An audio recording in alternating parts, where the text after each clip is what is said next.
One person dies, the world stops? March 2, 2020 by Anna von Reitz.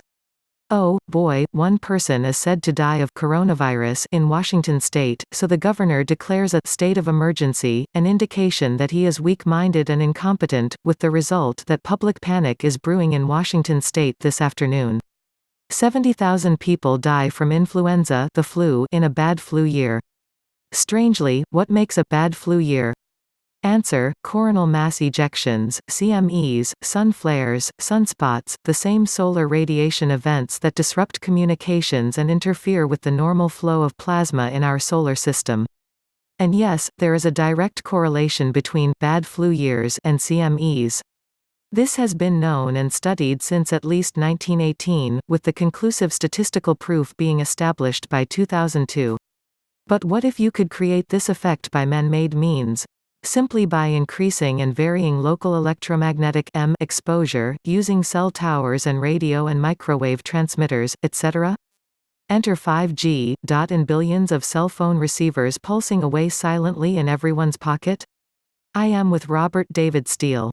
The situation in Wuhan is another kind of false flag, one in which the crisis actors actually die, and the government of China gets paid for their services post-mortem.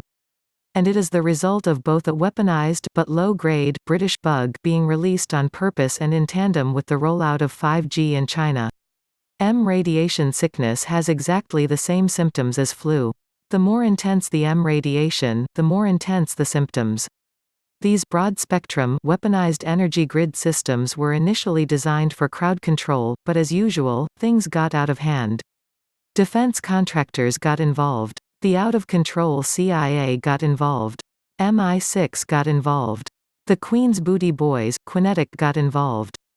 So, we've got this mess, thanks to evil in high places. And now, we find out that WHO, the World Health Organization, has owned the domain name, coronaviruscom since 2002.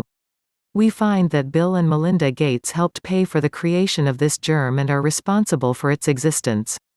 We find that the Queen's bullies not only own the patent but also own the vaccine so that they think they are safe from their own self-made calamity, and prepared to dole out the solution to the problem they created, for a price, of course. If you want to protect yourselves from the coronavirus, limit your exposure to electromagnetic radiation. Eat clean healthy food. Drink clean water. Get rest. Occupy your minds with happy thoughts and productive tasks. Stay home and clean the house, work on the family photo album. Don't panic, and don't fear. You have a much greater chance of dying from exposure or the common flu than you have of dying of any coronavirus, weaponized to be super infectious or not.